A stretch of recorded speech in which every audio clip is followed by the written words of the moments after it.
현재이면서 이제 과거 권력이 가까운 쪽이 되어버리기 때문에 주변에서 그 권력을 구심점으로 해서 끌어당긴 힘이 약할 수밖에 없을 것이다. 이런 건 좋지 않을 거라고 봐집니다.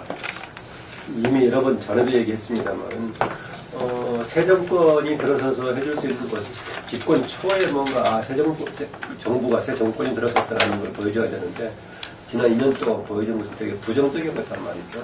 부정적이었을지라도, 지난 2년 동안에 뿌려둔 씨앗이 있었다면 이제 후반기에 가서 나타날 수도 있을 것인데, 그렇다고 해서 뿌려둔 씨앗도 없고, 굳이 던졌던 것이, 창조경제 던졌는데, 그것 가지고 무슨 가능성을 보기 어려울 것 같고요. 오히려 저는 경제에 대한 기대보다는 박근혜 대통령이 유일하게 외적으로 할 수 있는 것은 남북관계에서 무슨 좀 가시적인 이벤트 정도는 혹시 해볼 수 있지 않느냐라는 정도지, 오히려 다른 사회적인 성취에서는 좀 보기 어렵다고 봐져요. 저는 흔히 교과서적으로 권력에 대한 지지는 두 가지로 나온다. 하나는 그 자체에 대한 신뢰도가 있겠고, 다른 하나는 이제 정책적인 성과에 대한 평가인데, 박근혜 대통령이 3년 가면서는 둘 다 어렵다고 봐져요. 뭔가 가시적인 경제를 중심으로 한 정책적인 성과는 대통령의 리더십하고 상관없이 지금 어려운 환경에 있을 거라고 봐지고, 정치적 리더십은 지적했다시피, 누구나 공인 지적하다시피 인사 문제가 맞물려가지고 이렇게 간다고 봐지는데, 가장 결정적인 계기는 추후에 이제 김무성 대표를 중심으로 한 쪽이 과연 지금처럼 계속 납작 엎드리고 있는 상황을 언제까지 지속할 건지, 봄되면서 바로 얘기하고 본인이 얘기했다시피 정기국회 끝나고 나면은 계엄 문제가 불거질 거라고 얘기했던가, 이거 될 것 같긴 합니다. 왜냐하면은 당장 선거 제도 관련 문제, 지금 현재 이정결정 관련된 부분에 있어가지고 논의가 좀 빠르게 될 것 같고, 이 논의가 되면은 가운데 계엄 문제가 투박될 가능성이 있어서요. 김무성 대표, 이미 이재호 의원은 계엄 문제를 계속 시동을 걸려고 하고 있지만, 여기에 김무성 대표 등이 맞장구 쳐주느냐, 이 과정이 될 것 같아서 일단 박근혜 대통령 리더십이 흔들리냐 안 흔들리느냐, 이것은 큰 변수는 당이, 김무성 대표를 중심한 당이 언제쯤 어떻게 발언하느냐 굉장히 중요한 변수가 같습니다.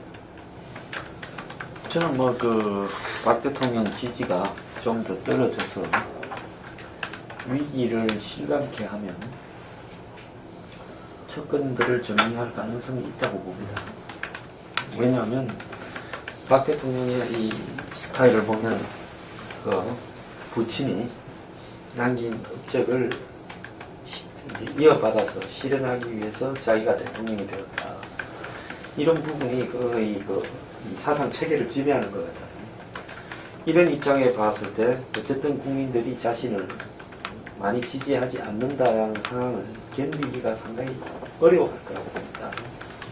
그래서 지지율이 유지되는 한은 박 대통령이 지금과 같은 어떤 패턴, 인사 패턴, 그 다음에 측근을 쓰는 패턴, 이런 부분에서 변할 가능성이 별로 없다고 보여요. 그런데 지지율이 본인이 견디기 어려울 정도로 만약에 무너진게 된다면 이 전체적인 방향에서 굉장히 공세적이고 적극적인 어떤 선회를 할 가능성이 높다고 보고 있습니다. 그 사람의 성격에 그리 질이 멸렬해지면서 내인덕을 그냥 이 대통령이 살은 것도 아니고 죽은 것도 아닌 상태로 이렇게 버티는 그런 부분을 갖다가 수용하기가 어려울 거라고 봅니다. 그래서 그런 어떤 측면을 고려해 볼 때, 그 다음에 여당하고의 관계에서 여당이 자신에서 독립하고 개헌을 주장하면서 고립을 시키려고 할 때 그것을 그냥 앉아서 당하면서 수용을 할 것인가를 봤을 때, 단기적인 어떤 승부사, 파이트 길로는 지금 현 정치권에서 박 대통령을 능가할 사람은 없다고 봐요. 그런데 이 대통령이 아니라고 일반 정치인으로 봐서라도 그런 어떤 이 부분에서는 상당한 테크닉이 있다고 보는데, 그건 건성이죠. 테크닉이 아니구나. 그런데 어쨌든 대통령이 아무리 힘이 없다 하더라도 대통령이라는 현직에서 그런 건성까지 조합되어져서 반격으로 놓을 때는 어떤 흐름의 전기가 마련될 수도 있을 거라고 봅니다. 그런데 이제 그런 부분들이 예를 들어서 한꺼번에 완전히 무너져 버리면 그걸 쓸 힘 같은 기회조차도 잡지를 못하겠지만, 그렇게 또 한꺼번에 완전히 무너지는 그런 양상은 전개되지 않을 걸로 보기 때문에 저는 상반기 중에 여러 가지 형태의 변화들이 외부로 표출될 거라고 보고 있습니다. 그럼 헌재 결정식으로 표현하면 그럼 박근혜 대통령의 숨은 목적은 신유신의 부활이다. 아니 근데 문제는 이제 뭐 정윤의 문건의 진위 여부와 상관없이 역대 정권에서 이렇게까지 소위 말해서 청와대 수석들 이름은 뭐 모르잖아요. 사람들이 별로 정무수석이 누군지 정책수석이 누군지 모르지만은 소위 그 비서관이라는 사람들 세 사람 그 3인방이라는 뭐 이재만 뭐 정우효성인가 암무식이하고 이 사람들은 뭐 정치에 좀 관심이 있는 사람들은 다 이름을 그걸 하는 정도로 완전히 지금 잘못 거꾸로 되어 있는 거죠. 정책수석이 뭐 정책에 대한 그걸 하고 또 정무수석이 그 여야를 넘나들면서 무슨 조정 역할을 하고 이런 것들이 눈에 보이기보다는 완전히 뭐 비서들이 그냥 그걸 하는 이런 청와대의 모습이 역대 어느 정권에서 있었는가 그런 생각이 들고 이런 것들을 이만큼 문제가 되고 그 보수지에서도 이렇게 그 떠들 만큼 가는데도 오불가능하고 이런 게 과연 스타일이다 무슨 저거로다 이렇게 이야기할 수 있는 건가 이거는 그 국민에 대한 그거고 또 이제 여론에 대한 무시고 또 심지어는 어떤 지지층에 대해서도 저걸 하는 거 아니냐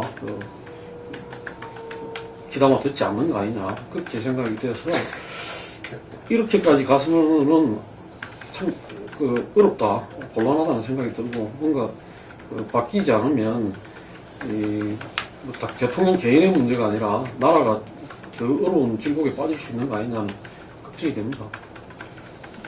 좀 더 이야기를 할까요? 아니면 다음 주제로 넘어갈까요? 예. 이 정도 하고 이제 신년 초에 한수장님 말씀대로 대통령이 좀 바뀔 가능성이 있다니까 기대를 하기도 하고 2월 달이죠. 2월 초로 예정되어 있는 그 새정치연합 전당대 전망을 좀 이야기를 하도록 하겠습니다. 말씀 주십시오. 김명우 대표 해주시죠. 네? 쌍세가 포럼, 통일 포럼에서.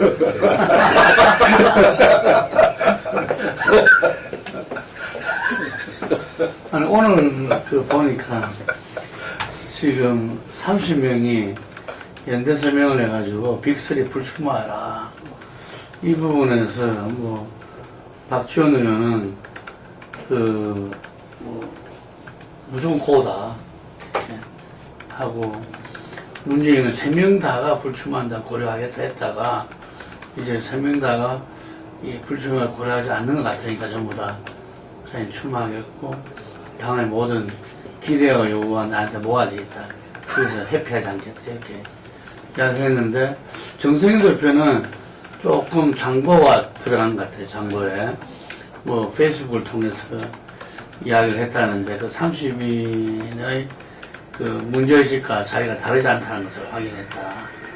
그러면서 정말 이것이 이 DJ 노무현 때 양 비서실장 끼리 대결, 영원함의 대결이 돼서는 안 된다. 뭐 이런 이야기를 갖다가 하면서 했는데 지금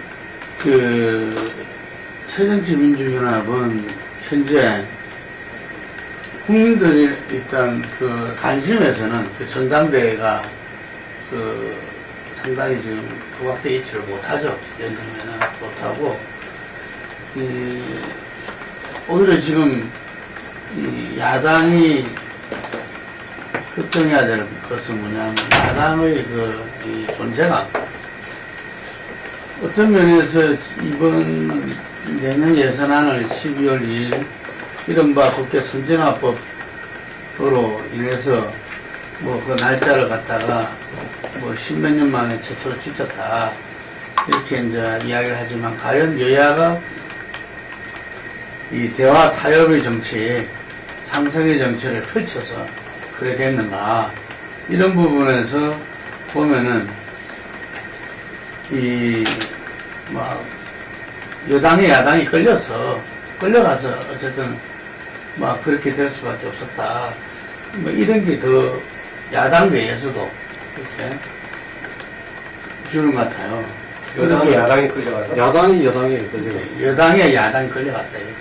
이게. 그랬을 때 지금 이제 존재감 없는 어떤 야당의 어떤 정체성과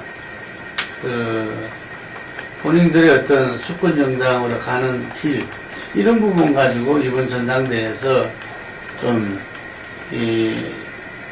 심각한 상호 간의 어떤 토론과 어떤 주장, 이런 부분들이 또 국민과의 어떤 만남을 통해서 정립이 되셔야 되는데, 그 부분들은 일단 둘째 치고, 현재는 뭐 말하자면 문재인이 아니냐. 문재인 오면은 지금 여론조사 또 발표된 거 보면 거의 뭐 게임이 이미 끝난 것 같은 조사 결과가 나오고 이러니까 문재인이 아니냐. 문재인 출마하면 마치 비노 세력들은 보이콧할 정도의 분위기. 근데 당이 지금 현재 자기 정체성과 노선, 그리고 수권정당 길을 어떻게 잡아가느냐, 이런 좀 이렇게 방향에서 주장을 내놓고 거기에 대해서 서로 붙고 경쟁하고 국민한테 어떤 선택을 바라고, 이게 아니라 그 이전의 문제에서 지금 한 발짝도 못 나오고 있다. 이게 어쩌 말하면 지난 대선 패배 이후에 지방선거와 재보선 패배가 왜 이루어질 수밖에 없었나 라는 것을 단적으로 저는 보여주고 있다고 봅니다. 그래서 지금 이 새정치민주연합에 있는 분들은 다른 한편으로 이렇게 참 다들 깝깝한 연말을 보내고 있다 라는 말을 전해드리겠습니다. 새정치연합이 전당대회를 치른다 하더라도 과연 달라질 수 있을까, 대단히 좀 회의적인 상황인 것 같아요. 누가 뭐 당대표가 또 선출이 되든 간에 일단은 지금 대결 구도 자체가 굉장히 이제 식상하고 과거형 대결 구도 한마디로 얘기해가지고 전혀 어떤 그 새로운 그런 이제 느낌을 국민들한테 이제 주지 못하는 그런 이제 대결 구도고, 글쎄 뭐 아직 뭐 마지막 변수는 좀 남아있긴 하다고 봐요. 그러니까 그 30인 서명한 게 일단 뭐 정기국회 끝나고 뭐 당내에서 좀 더 그 확산이 된다면은 만약에 거기에 이제 서명을 안 했어도 공감하는 의원들이 제법 있는 것 같으니까 더 확산이 됐을 때 이 3자 구도가 이제 좀 근본적으로 흔들릴 수도 있는 가능성. 그랬을 때 예를 들어서 뭐 이제 뭐 비노 쪽에 이제 그 후보로 이제 뭐 김부겸 전 의원 같은 경우가 더 출마할 가능성. 아직은 뭐 좀 변수는 좀 있긴 있는 것 같은데. 근데 아무튼 지금 구도대로 전개됐을 때 일단 뭐 문재인 의원이 뭐 당대표가 되는 게 뭐 유럽시 뭐 기정사실화 되는 분위기인데 과연 뭐 얼마만큼 이제 달라질 수 있을까. 물론 이제 대여 투쟁에 있어가지고 좀 더 이제 선명한 목소리를 내는 이런 쪽에 어떤 존재감을 드러내는 이런 점은 있겠지만은 국민적 어떤 그 지지를 좀 이렇게 되찾는 데 있어서는 역시 또 이제 한계가 있지 않겠는가 예상이 되고, 그래서 근본적으로 이 제1야당의 그 위상 자체가 이제 크게 변하는 전당대회가 되기에는 좀 역부족인 것 같다는 이제 판단이 듭니다. 근데 이제 문재인 의원 같은 경우가 보면은 요즘도 이제 뭐 그 개파주의 이제 뭐 개파공천 이제 청산돼야 된다 뭐 이제 그런 얘기도 막 이제 하고 그러는데 항상 얘기를 들으면 이제 남 얘기하는 것처럼 얘기를 해요. 그냥 제가 어디다 글 쓸 때 그래서 뭐 야당판 유체이탈 화법이다 뭐 이제 그렇게 얘기했는데 좀 그냥 자기하고는 무관한 어떤 뭐 개파 얘기를 하더라도 그렇고 그런 식으로 얘기를 하는. 사실은 문재인 의원이 지금이라도 좀 선제적으로 이 흐름을 좀 만들려는 그래서 정말 자기들이 이제 버릴 거 버리고 내려놓을 거 내려놓고 이런 흐름을 좀 선도하는 모습을 보인다면은 또 여러 가지 기대나 어떤 가능성을 또 얘기를 해볼 수가 있겠는데 아직까지도 계속 보면은 항상 그 뒤쫓아가는 마지못해서 뭘 하는 좀 이런 식의, 그러니까 한마디로 해서 흐름을 만들지 못하는 이제 정치인이라는 한계, 여전히 이거를 이제 벗어나지 못하고 있는 것 같아가지고, 아무튼 올해도 그랬지만 내년 새정치연합 전당대회 거친다 하더라도, 과연 이 제1야당의 힘에 있어서 얼마나 달라질 수 있을지, 이건 현재로선 좀 회의적이고, 문제는 지금 선출되는 지도부가 이제 2016년 총선을 이제 치르는 지도부가 되기 때문에 2016년 총선과 관련해서도 참 야권 입장에서 여러 가지 또 우려가 드는 이런 이제 상황입니다. 저는 한국같이 지금 국민들이 정치에 관심이 많고 정치 박사들이 많고 또 이념이나 각종 사회 지역 갈등에 대해서 비판적인 국민들이 있는데 보수는 선의당이 독점하고 나머지 야권은 사실상으로 대정치 연합이 독점을 하고 있는 이런 구조가 굉장히 저는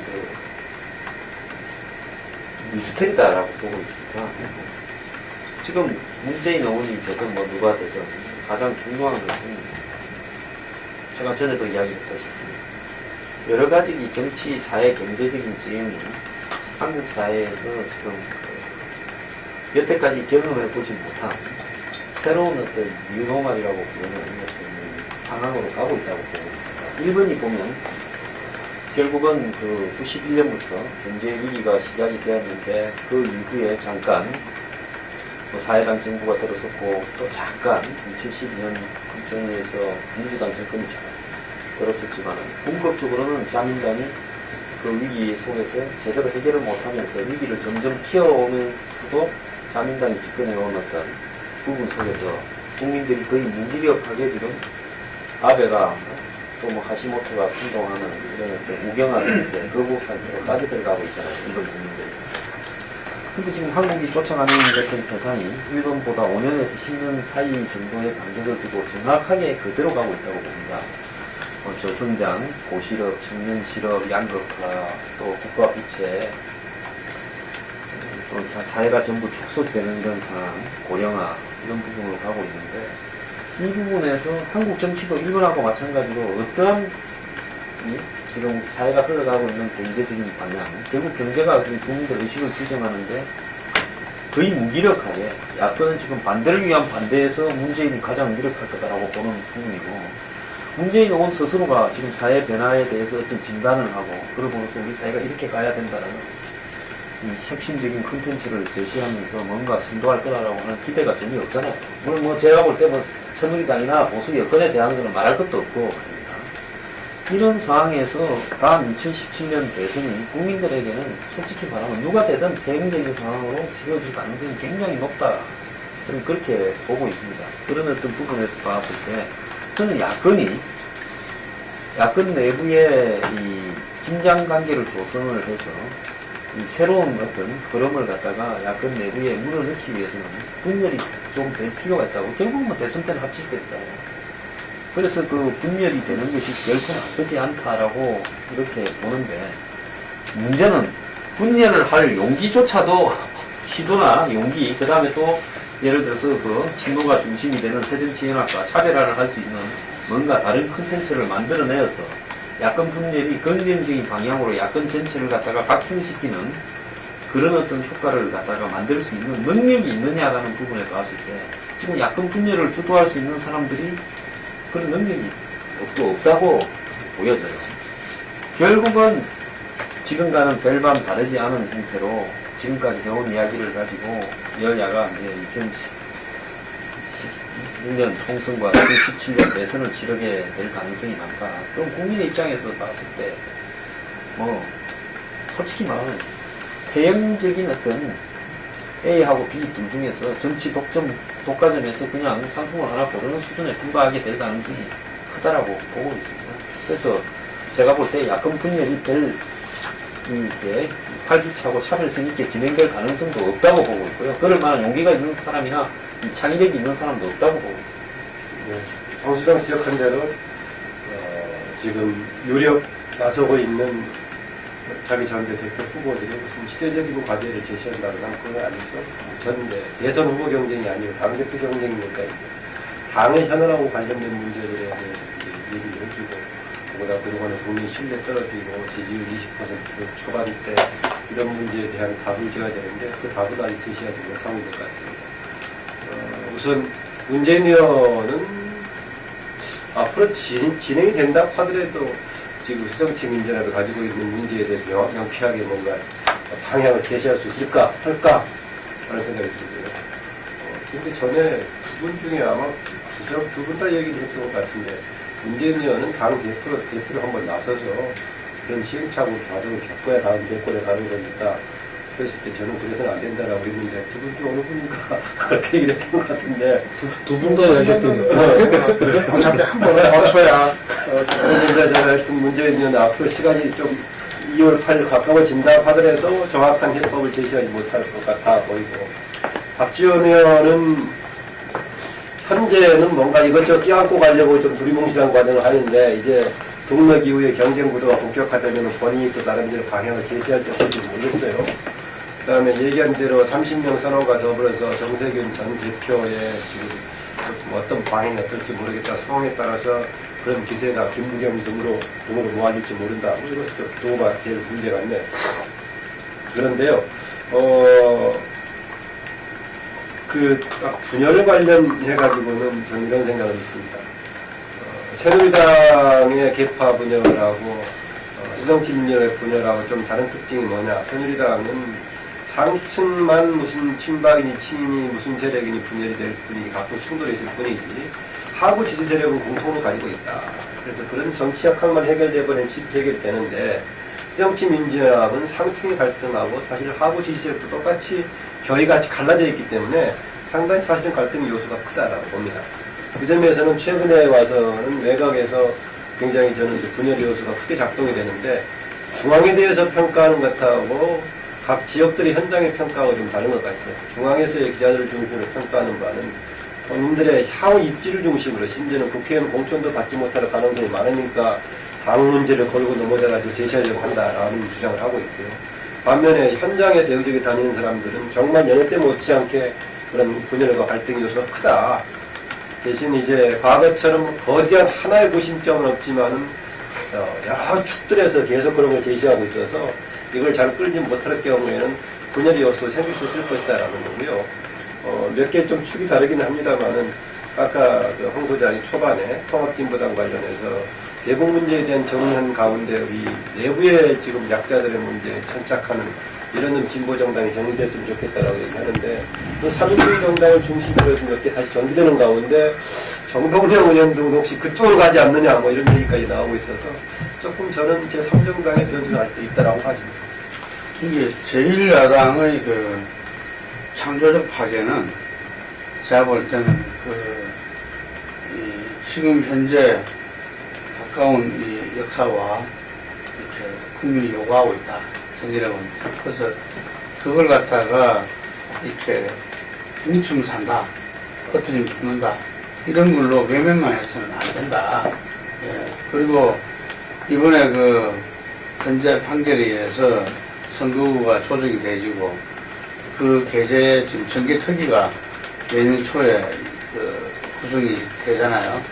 물론 개헌과 맞물리면서 어떤 선거구제에 대한 변화, 왜냐면 소선거구에서 중대선거구에 그 다음에 비례대표제 혹은 이렇게 권력별 비례대표제에서 비례대표 확대라도 예를 들면 생긴다든지 여러 가지 이 변화가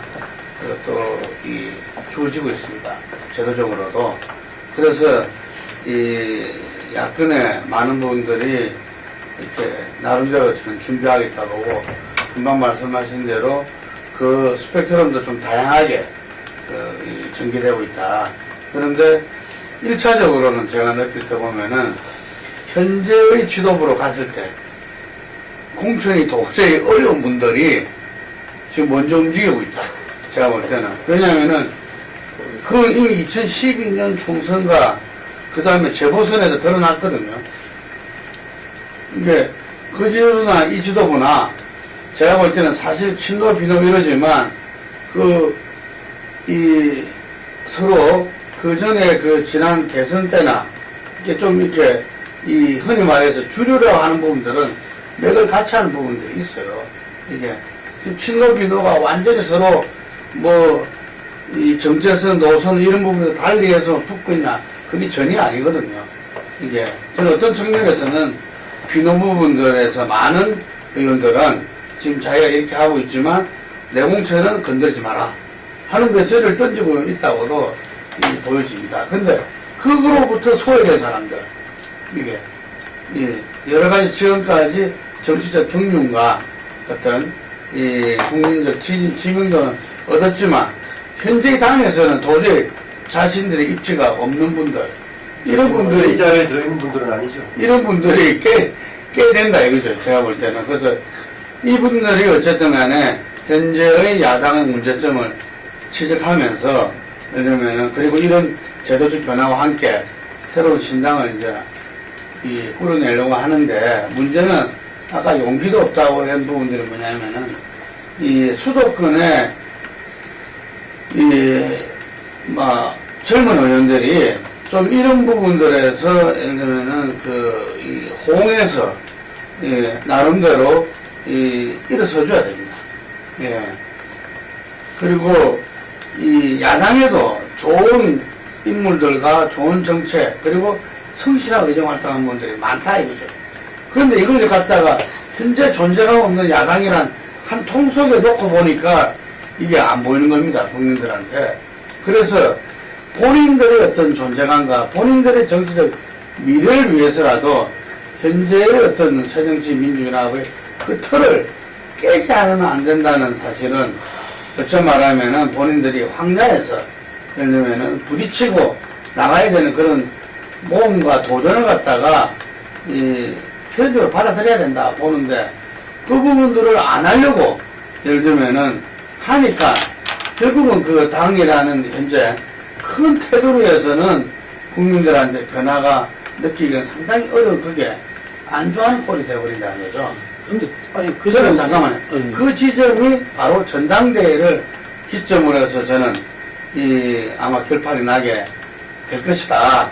현재 지금 이런 분위기가 30명이 그걸 하고 100여 명 정도 된다. 이런 이야기 하는 것도 뭐냐면 그냥 이대로 갔다가는 예를 들면은 아무것도 되는 게 없을 것이다.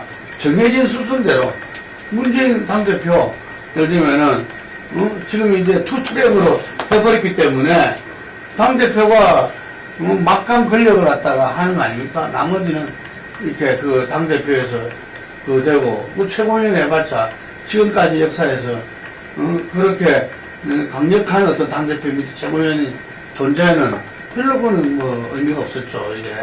그렇기 때문에 이 사람들이 지금부터 저는 명분 축적을 하고 있다. 어떻게 되든 간에 그렇게 봅니다. 그래서 이번 전당대회라는 것을 기점으로 해서 이 새정치민주나 제1야당의 변화는 필연적이다, 이런 거예요. 제가 하나 또 첨언하자면은요, 내가 너무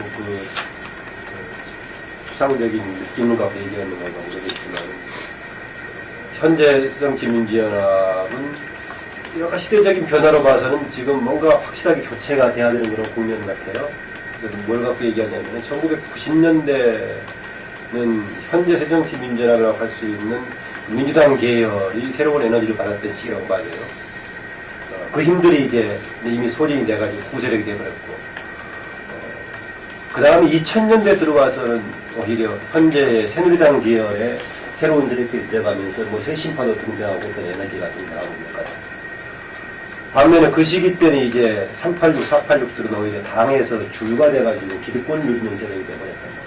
그래갖고 지금 완전히 당이 이판이 되어 있는 상황인데, 반면에 새누리당은 지난 총선 때부터는 이제 새로운 에너지가 등장한 것이 아니라 새로 들어온 사람들이 오히려 구태로 좀 퇴행하는 그런 양상을 보입니다. 그럼 이제 새로운 힘은 새정치민주연합 쪽에서 있을 것 같은데 그 변화의 시기를 과연 할 수 있느냐.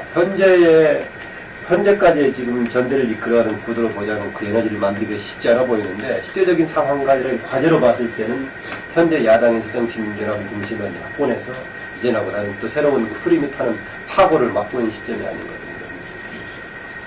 그런 점에서, 그러니까, 지금, 이인영이 대표를 도전하겠다고 이야기를 했고, 또 김부겸에 대한 여러 가지 가능성에 대한 이야기도 나오고 하는데, 너무 이제 우리도 그 이야기 초점을 빅3에 너무 맞추는 거 아닌가 이런 생각이 들어요. 그래서 그런 부분도 같이 좀 짚으면서 이야기를 해주시죠. 그래서 이제 새정치연합이 이제 쪼개질 가능성, 그리고 이제 쪼개지는 게 이제 바람직한 건가에 대해서는 아직은 좀 이제 신중한 그런 이제 의견인데요.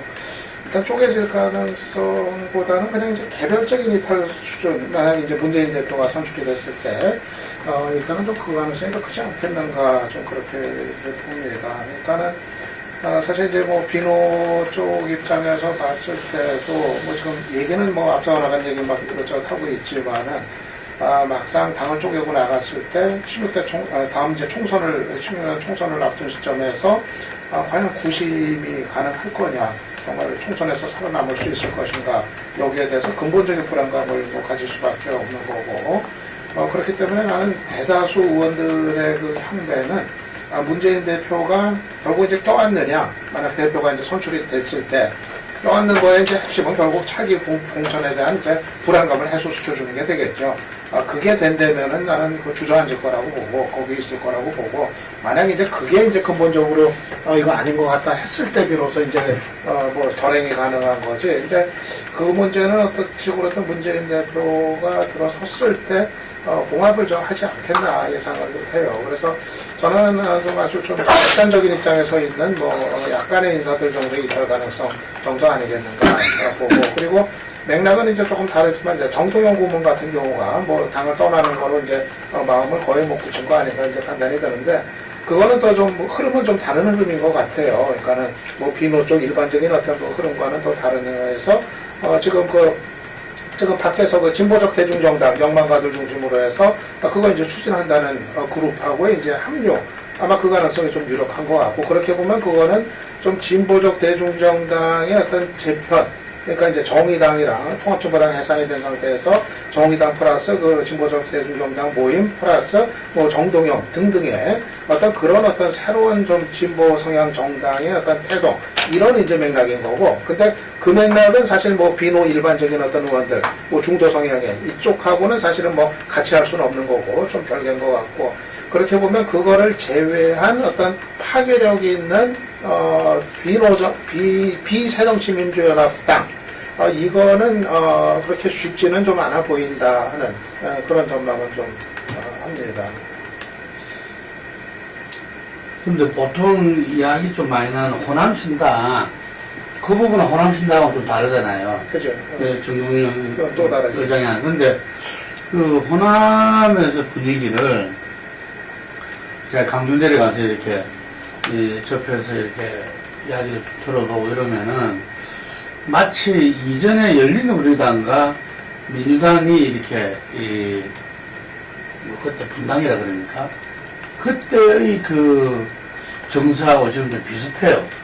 예를 들면은 그러니까 이 새천년 민주연합에 을 갖다가 마치 그 당시의 어떤 좀 열린우리당처럼 이게서 과연 우리 호남의 그 미래, 우리 호남의 어떤 이 앞으로 여러 가지 부분들을 담보될 수 있을까?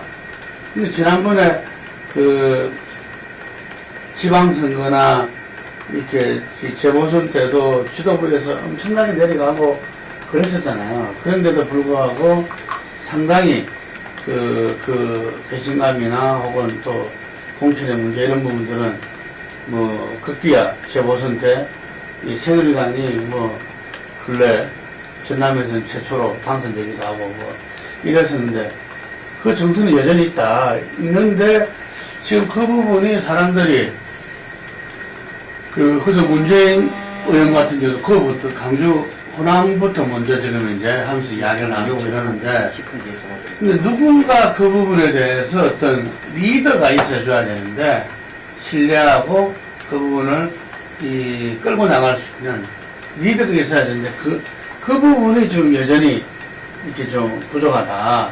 이게. 그래서 차기 어떤, 바로 전당대 다음에는 이제 차기 총선이잖아요. 차기 총선에서 아마 야권이 분당이나든지 분열됐을 때 가장 당선 가능성을 먼저 꼽는 게 호남일 거라고요. 예를 들면은. 그렇기 때문에 가장 가능성이 높을 수밖에 없다. 저는 호남신당이. 그런데 이 부분에서 지금 이제 이 밑밥은 상당히 깔려있다. 깔려있는데 뭐 이 부분을 리더하는 리더가 뭐 천정배냐. 그건 아직까지도 아니라는 이야기죠. 사람들이. 그럼 누구냐 했을 때 그런 부분들이 결국 이번 전당대하고 맞물리면서 한번 터져나올 수 있는 그 정도면 충분하다 이거. 그러니까 이제 호남정당이 정서는 이제 그런 것 같아요. 진짜 호남 쪽에서는 진짜 뭐 따로 호남 정당 뭐 만들어야 되는 거 아니야 그런 것 같은데 문제는 이제 현실적으로 과연 이제 힘을 받을 수가 있을 거냐. 힘이라는 건 이제 전국적인 거죠. 그러니까 물론 이제 호남에서의 이제 의석을 이제 만들어내는 일정 수준의 정당은 가능할 텐데 만약 결행을 한다면은. 그런데 결국은 지역주의 정당에 이제 낙인이 또 이제 찍히는 거란 말이에요. 그 상황에서 과연 그게 이제 호남 정치의 복원을 위해 가지고 바람직한 선택이 과연 될 수 있을 건지, 결국 지역 정당의 이제 굴레에서 벗어나지 못하는 당으로 되는 건데, 그런 문제가 하나 있겠고, 그랬을 때. 지금 현재 서울에 이제 뭐, 좀 새로운 당을 만들어야 된다고 하는 세력하고, 이제 조율을 하고 있습니다. 이제 호남에서 너무 앞서 나가게 되면 이 문제가 있다는 점도 알고 있고 서로. 그 다음에 또 아까 말씀하셨듯이 구심이 아직까지 명확하게 서 있지 못하고, 그 다음에 또 객관적인 정치 상황이라는 것이 민주당하고 연관이 있는데 민주당 전당대 이전에 어떤 그런 걸 하는 것이 너무 잔치집에 이제 더 뿌리는 게 되기 때문에 대중적으로 이렇게 상당히 좀 안 좋게 비칠 수 있다 등등을 고려하면서 타이밍과 또 어떤 구심력과 뭐 이런 것들을 이제 생각하면서 조율 중인데 쉽지는 않을 거다. 저는 서울에서 준비하는 사람 누구요? 서울에서 그런 모임이 있어요. 모임이 있고. 그러니까 어떤 사람들이냐? 아니 그게 이제 지금 아까 최정치는 관계 안 하는 사람들입니다. 최정치하고 관계를 안 하죠. 안 하고 그 모임을 이제 정동영이가 말아먹으려다가 전번에 한번 실패했고, 그러고 이제 지금 어른들 요번에 그 통진당 나오고 나서 이제 그런 이야기 나오는 거는 그 사람들은 조금 엉뚱한 또 이야기고, 뭐 백기환 등등 해갖고 한 거는 좀 우발적이고 충동적인 이야기고, 논의하는 그룹이 있어요. 저는요, 그 지역이 뭐이든 어떤 걸로 논의하든 간에 저는 뭐 이 지역주의 정당도 있어야 된다고 봅니다. 일본에도 뭐 하시모토가 오사카 유신회라고 있지만은 뭐 거부 정당이지만 지금 여야의 저는 보수도 다양한 스펙트럼을 가진 걸로 좀 분화되어야 된다고 보고 있고요. 특히 이 야권에서의 정당 재편이 진보적 뭐 대중정당으로 가든 호남 지역 정당으로 가든 현재 지금 이 새정치연합이 가지고 있는 어정쩡한 이 정치 이념적 가치의 위치 굉장히 저는 어정쩡하다고. 저도 새정치연합이 뭐 하는 정당인지 잘 모르겠어요. 그래서 이런 어떤 수준의 그럼 리더가 누군지도 새정치연합이 도대체 애매하고 그냥 잡탕 정당인데, 그런 이런 어떤 부분보다는 야권에서도 뭐 그것이 지역적으로 관리된 또 기존 진보 정당 하던 사람이 그 외에는 확장해 가는 것이든 간에 칼라가 좀 다른 내용들이 이념적으로 서로 간에 이렇게 좀 다양하게 재편될 필요가 있다라고 이렇게 봅니다. 근데 이제 용기가 없어갖고 국정을 계속 해먹고 싶으니까 이 색깔이 달라도 다 뭉쳐있고 막연하게 이 불만 제기에 앞장서지 못하면서 어정쩡하게 뭉쳐있는 것보다는 그런 식으로 하는 것이 좋다. 근데 여기서 호남 정당, 지역주의 정당이 나온다 하더라도 그 지역주의 정당이 가지고 있는 가치나 이념을 명확히 한다면 그것도 바람직하다고 봅니다. 근데 그렇게 될 가능성이 없어서 문제죠. 다음으로 넘어가기 전에 하나만 좀 가지고, 아니 전당대회가 오는데 저렇게 안철수는 아무것도 안 하고 저렇게 있어갖고 되는 건가요? 정치적으로. 저 지역 관련 하나만 좀 하고 있고 말씀드릴게요. 지금 호남 신당 논란 과정은 오히려 이 박사님이 지적하신 그렇게 되면은 지역 정당 다시 해야 되는 거 아니냐라는 것에 대한 오히려 정면으로 지적한, 그동안 오히려 그것이 협박용으로 쓰여가지고 당권은 다른 사람들이 패권을 행사하고 지지만 가져갔던 문제를 정면에 제기하는 상황에서 이번에 아마 하게 된다면 추진하는 과정은 그 문제를 정면에 놓고 얘기하는 상황이 될 거가지고 이명식 주관이 지적한 대로 혹시 그 수도권에서의 약간의 진보 성향을 중심으로 한 세력하고 또 지역에서는 지역을 중심으로 한 것 두 개가 좀 생각할지 어떨지 모르겠어요. 그래서 어떻게 할 것 같고요. 안철수 문제는 여전히 저는 뭐 그렇게 큰 힘을 발휘하기 어려울 것이다. 왜냐하면 당대항은 이번에 대부분 재편됐지 않습니까? 지난번 통합해가지고 이게 지역위원장 체를 아직 보류하고 있다가 2인 체를 갔다가 이번에 정리된 상황이어서 조직은 다시 구 모양 형태로 정비가 돼버렸기 때문에 안철수 의원을 중심으로 한 세력이 얼마나 큰 파장을 일으킬 수 있을까 별로 없어 보여서요. 이번에도 그런 큰 역할을 할 것 같은 생각입니다. 안철수가 지금 다시 뭐 도전하는 거는 좀 현실적으로 너무 빠르고 무리라고 생각이 되고요.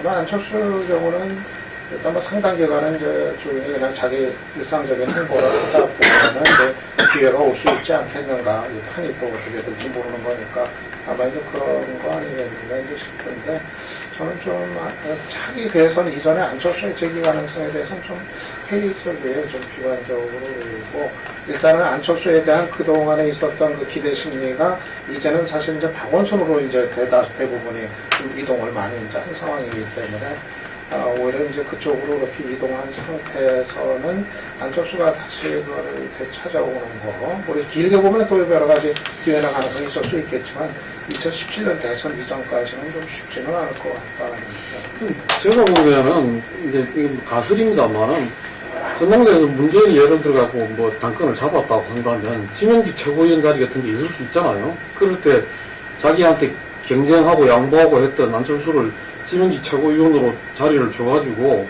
같이 가는 것도 뭐 모양이 그렇게 나쁘지 않지 않느냐.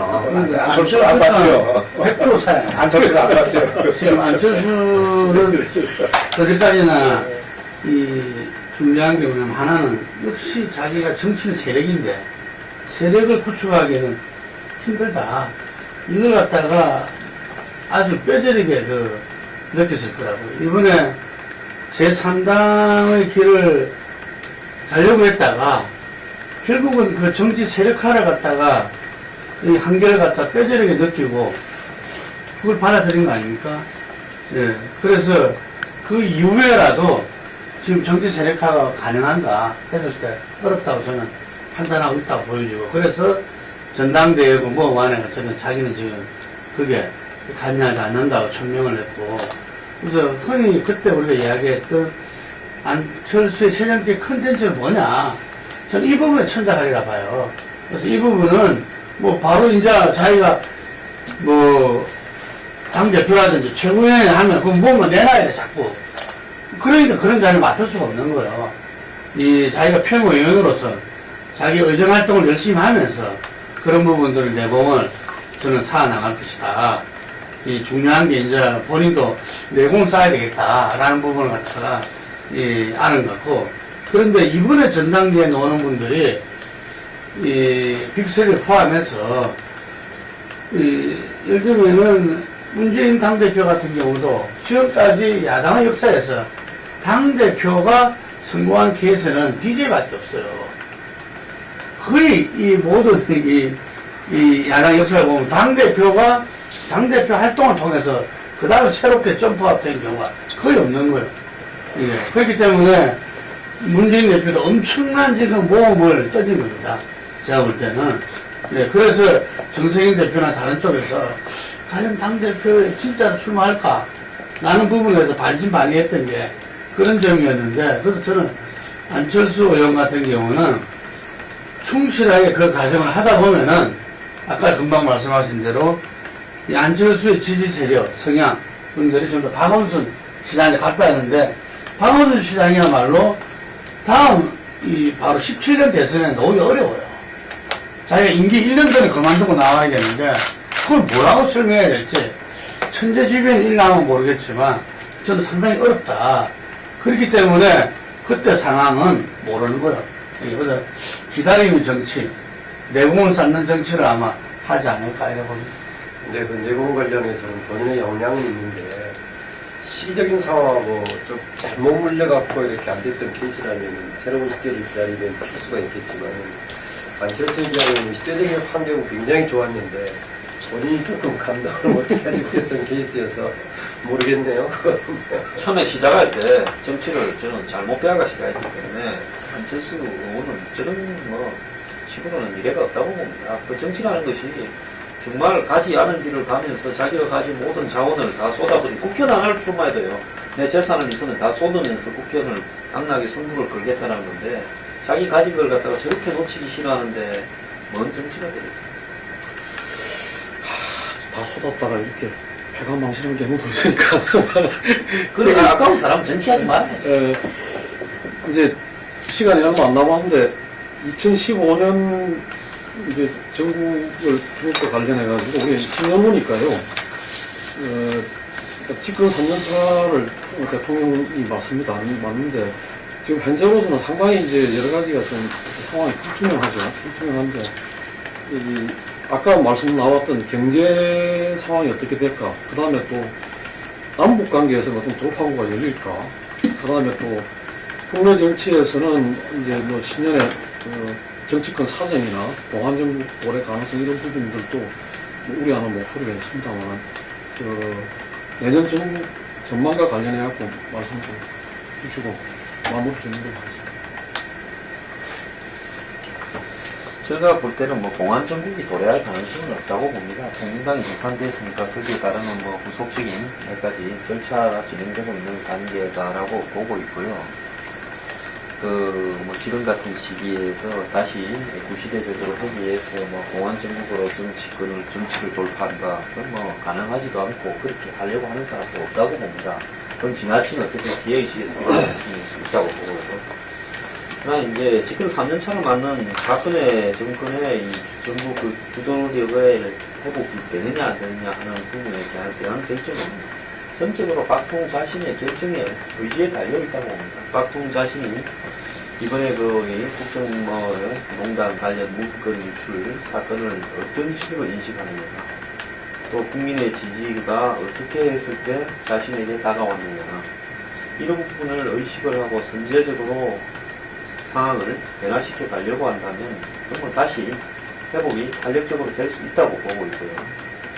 그런 어떤 부분을 바라보는 시각이 이 본인의 채권에 대한 흔들기라든지 외부의 이 자신에 대한 공격이다라고 받아들이면서 움츠리면서 결국은 외부 세력에 대해서 비판적 시각을 가지고 간다면 굉장히 어려울 수 있다고. 저는 이번에 문건 유출 사건을 겪으면서 이 부분에 대해서 비판적인 사람들을 대응하는 이 보수 진영 내부의 시각에 대해서 굉장히 저는 좀 비판적으로 이야기를 했어요. 잘못한 게 있든 잘못한 게 없든 이런 어떤 문제 제기가 나온 것만으로 대통령을 모시는 사람은 대통령 주변에서 떠나서 검찰 수사도 받고 하는 것이 원론적으로는 맞다. 그리고 국가를 운영하는데 특정한 몇 사람이 있어서 국가가 운영이 되고 그 사람이 없어서 운영이 안 된다면 결국 비서관 수준이라는 것은 소모품으로 보면서 끌고 가다가 한계에 부딪히면 좀 더 나은 사람으로 바꾸고 이래야 되는데 그 사람들이 있어야 국정이 운영된다는 시스템 자체가 문제가 있는 거 아니냐는 수준 정도로 비판을 했을 뿐인데 저한테 돌아오는 보수 진영 내부의 비판에 대해서 물론 보수 진영의 일부일 거라고 보지만 평생에 욕을 다 먹었어요. 그런 것들을 바라보면서 굉장히 문제가 좀 바라보는 시각이 심각하다라는 이런 우려를 했습니다. 그래서 사람은 변하기가 굉장히 어려운데요. 변한다면 전국 주도력은 회복이 될 것이고 변하지 않는다면 점점 어렵게 되면서 레임덕을 맞게 될 가능성이 많다고 보고 있습니다. 특히 새해는 제가 볼 때 지금 이런 논란들 야당이 지금 하는 걸로 봐서는 저는 야당이 왜 사자방을 하자고 했는지 왜 좌우내교 국정을 하자고 했는지 자신이 없으면 뭔가 좀 의심스럽다. 근데 우리가 좀 더 열심히 파면 이것을 국정을 해서 완전히 이명박 정부의 자원의 문제에 대해서 밝혀내서 이명박 정권과 그걸 또 용인 문감아 주었던 박근혜 정권을 코너로 몰 수 있다. 이런 부분이 있어서 요즘 카드를 꺼내는 건지 안 그러면 그냥 한번 찔러간 건지 요즘 야권이 하는 행동을 보면 이해할 수 없는 행동이 굉장히 많다는 겁니다. 그래서 이런 어떤 지금 논란이 되는 문제 공무원 연금도 제가 볼 때는 그냥 해를 넘기면서 단기적 과제로 후지부지 되어갈 가능성이 많고요. 박근혜 정부는 최근에 무슨 교육이라든지 이 노동, 금융 이런 어떤 부분에 대한 광범위한 계획에 나서겠다라고 이제 조선일보 보도했습니다만은 그런 걸 했는데 과연 내부 정비가 되지 않고 이런 과감한 개혁에 나서서 개혁을 선도할 수 있는 그런 역량을 가질 수 있을 것인지에 대해서 우려하는 시각도 많이 있습니다. 그래서 내부 정비가 우선일 거라고 보고요. 그 다음에 현재 나타나는 야권과 여권 간에 대립하고 있는 주제들은 대부분 좀 새해가 접어들면서 사라지고 한 2, 3월부터는 개혁 문제가 다시 정치권 핵심에 헌재가 판결했던 선거구 제도의 변화와 더불어서 같이 맞물려가지고 내년 총선을 앞두고 굴러갈 거라고 보거든요. 이 개헌 문제에 대한 박 대통령의 지금까지의 입장은 개헌을 용납하지 않겠다라는 부분인데, 그런 부분이 이제 대통령과 여야 국회에 대립으로 이렇게 부딪혔을 때 박근혜 대통령이 여기에 대해서 쓸 수 있는 카드는 결국 국민의 지지율을 높게 유지하면서 승부수를 두는 건데, 그렇다면 본인으로서는 지금 국민의 지지율을 어떻게 빨리 회복하느냐라는 것이 담겨있고, 그것은 결국은 인사 쇄신이나 소통이나 개각을 어떻게 하느냐에 달려있는 문제다, 이렇게 봅니다. 김재하식으로 하자고 하면 대통령이 받지 않겠어요? 김재하식. 김지현씨? 차기는 박근혜를 한 번 더 시키고 그걸 전적으로 해야죠. 일단 박근혜 대통령이 지금 하기 지적했던 이른바 보수 신문들에서 지적했던 내용을 얼마나 수용할 수 있느냐, 이것은 변수인데, 그걸 수용한다라고 하더라도 뭔가 획기적인 전환점을 만들기 쉽지 않을 것이다. 다만 급격하게 추락하는 정도를 좀 미봉하는 정도는 박근혜 대통령의 선택에 달려있다라고 봐지고요. 그리고 일단 1월 9일날 국회에서는 운영이 소집하기로 이제 합의를 한 상태니까 그때 청와대 문제 좀 제기를 하겠지만, 과연 얼마나 유효할 정도의 문제거리를 꺼낼 수 있느냐, 그것이 청와대 내부 문제이기 때문에 그쪽에서 입 다물어 버리면 새로운 자료를 꺼내기 어렵고, 좀 일방적인 그냥 약간 청문 공세로 끝나버릴 가능성이 있긴 합니다만은, 그래도 좀 고리를 만들었다라고 봐지고, 소문난 걸 토대로 한 보도에 따르면은 박지방 같은 경우에는 추가로 지금 수사했던 내용들도 있다, 이런 보도까지 나오고 있는 상황이어서 그냥 정말 십상시 문건을 유출해가는 그 책임 정도로 끝내버릴 수 있을지, 좀 더 데까지 더 나갈지 모르겠어요. 왜 초기에 찌라시 문건이었다면 거기에 대한 내용적인 정확하게 조치를 하지 않았느냐, 거기에 대한 점검 어떻게 했느냐 등 물어보니까 결국은 그동안에 그나마 청와대에서 나온 답변 정도는 제가 아는 수준에서는 김기춘 실장이 워낙 그런데 잘하는 분이기 때문에 여기저기 몇 군데 탁 찔러보니까 벌써 근거 없는 것이더라, 그래서 치워버렸다 라는 정도만 얘기를 하고 있는데, 어쨌든 이것을 유출에 대한 책임만 가지고 형사처벌하는 걸로 끝나게 될지, 그것도 좀 여지는 남아있는 부분이라고 봐집니다. 그런데 가장 큰 것은 1차적으로 아까 홍 소장 지적했다시피 바로 조만간 이제 선거제도 맞물린 개헌 논란이 좀 제기될 것 같은데, 거기서 역시 김무성 대표를 중심으로 해서 새누리당 쪽에서 어떻게 호응할 것인가, 반대로 박근혜 대통령이 혹시 그 중에 일부를 빼가지고 정부라든가 청와대 대거 혹시 등용하는 상황으로 김빼기를 해버릴 수 있을까, 이런 것도 생각해 볼 수 있겠습니다. 최대 변수는 아까 얘기 나온 것처럼 박근혜 대통령이 좀 변화할 거지요. 거기에 모든 내년에 최대 변수가 될 것 같은데, 아무튼 저는 이렇게 아까 얘기처럼 변화할 가능성이, 의미 있는 변화를 할 가능성이 이렇게 크지는 않아 보인다. 그렇게 되면 점점 더 어려운 형국으로 가지 않겠는가, 그렇게 보고요. 그리고 저도 개헌 문제는 아마 내년 중에 다시 공론화 계기를 맞지 않을까, 그렇게 예상을 합니다. 생각했던 것보다도 박 대통령 영향력의 약화가 상당히 좀 빠르게 진행이 되는 단계로 접어들었기 때문에, 결국 박 대통령 힘이 약화된 공간을 아마 개헌론자들이, 김무성 대표라든가 여야의 개헌론자들이 아마 치고 들어갈 가능성이 시간이 지나면서 상당히 커지지 않을까, 그렇게 봐서 내년도 아마 현안 관련된 관심사는 선거구 획정 문제, 선거제도 개편 문제, 또 이 개헌 문제, 아마 또 이게 이제 새로 부상을 하지 않을까 봅니다. 어쨌든 정치권에서 제일 큰 문제는 저는 개헌이라고 봅니다. 개헌이라고 보고, 어쨌든 국가 운영 차원에서는 이 경제 살리기다. 지금 경제의 이 심각성은 아까도 말씀드렸지만 IMF 때보다도 더 지금 이 심한 상황이다. 이 DJ와 노무현 때 대통령 때 어떤 경제 성장률이 이렇게 4% 이상 이렇게 했다가 MB 때부터 내려오면서 지금은 이제 이번 금융이 3.5라고 그러죠. 그런데 내년에 이 유수기관에서는 정부에서는 3.5로 예측하지만 3%도 안 될 수도 있다. 이런 예측도 있고. 그런데 새로운 어떤 그 경제 성장 동력이 거의 고갈돼 버리고 지금 방향을 못 찾고 있다. 뭐 지금 삼성 위기론도 이야기 나오고 하듯이. 그래서 이 문제를 정권이 어떻게 이 박근혜 정부가 새로운 그 동력을 가느냐. 이 부분에서 제일 중요한 게 국민 통합의 힘인데, 그래서 지금 이제 사회 대타협을 이야기하고, 오늘 또 보면 노사정에서도 뭐 발표하고, 뭐 이런 방향으로 이건 나갈 수밖에 없는 거죠, 이게. 그래서 이 경제 이런 부분들을 하기 위해서는 이제 두 나라 국민의 어떤 이 전략을 과감하게 폐기하고, 정말 이 초기에 본인이 이야기했던 국민 대통합으로 저는 초심으로 돌아가야 된다. 그리고 그러한 부분에 정치권만 아니라 사회 각계각층이 다 함께 나가야 된다 봅니다.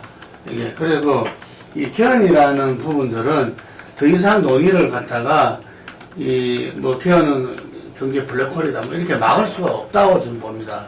이미 이 정계특위와 그 이 이야기가 지금 내년 초에 될 거고, 그리고 개헌특위를 그 안에 설치하느냐 아니면 따로 하느냐 뭐 이런 이야기 보지만, 현재 국회의원들이 그 가반 이상이 개헌특위에 그 뭐 개헌 모임에 참여하고 있는데, 저는 그 부분 그러면 막을 수 없다. 그래서 개헌 논의는 그 물꼬를 갖다 틀 수밖에 없고, 그 개헌 논의 속에서 뭐 여러 우리가 이 뭐 경제도 그렇고 지금 현재 경제적 조항도 그렇고 이 외국인 이 문제도 그렇고 여러 가지가 있겠지만, 역시 그 권력 구조의 문제가 온 국민의 관심사고 그게 될 수밖에 없는데, 그 부분에서 우리 정치가 지금 직선제로 인한 역대 대통령들이 다 전부 다 불행한 어떤 결말을 다 맺어왔는데, 저는 그 부분들에 대해서 이제 국민들이 좀 직시할 필요가 있다.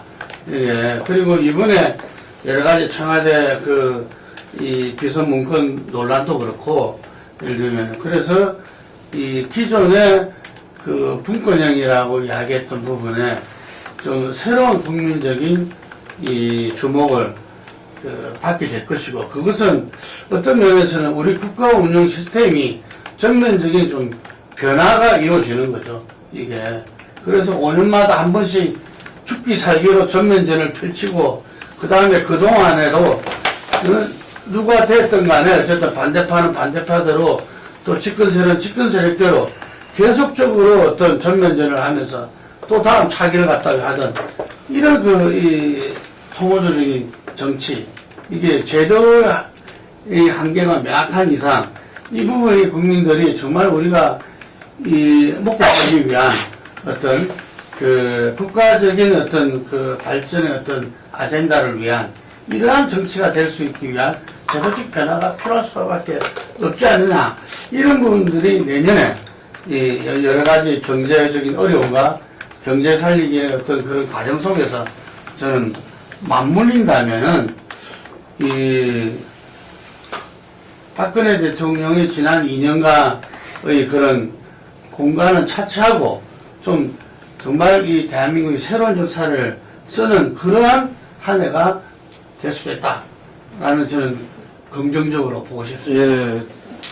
2015년 세계사적으로는 2차 대전 종전한 지가 70주년 되는데, 우리나라도 마찬가지로 강복 70주년이고 또 분단 70주년인가 해서 내년에 좀 나는 남북 공이 지금 어떤 현재같이 현 상황에 포착되는 아무런 대화도 없고 무슨 저것도 없는 이런 상황으로 가는 거는 서로가 바람직하지 않기 때문에, 우리 경제의 돌파구를 찾기 위해서도 대통령이 강조하시는 유라시아 경제권 뭐 이런 걸 위해서라도 내년에 좀 남북 관계에 돌파구를 열고, 또 그러기 위해서 좀 진짜로 신뢰를 좀 새롭게 구축하는 그런 그게 이루어지고, 또 오이사 조치 해제하고 금강산 강원도 재개하고 그래가지고 좀 남북이 다양한 접촉 속에서 대화를 하는 그런 그게 좀 내년에 되기를 기대하면서 이제 이 새해가 좀 새 희망으로 우리 경제도 좀 더 나아지고 정치도 좀 개헌 논의를 통해서 발전하는 그런 한 해가 되기를 빌면서 토론을 마치겠습니다.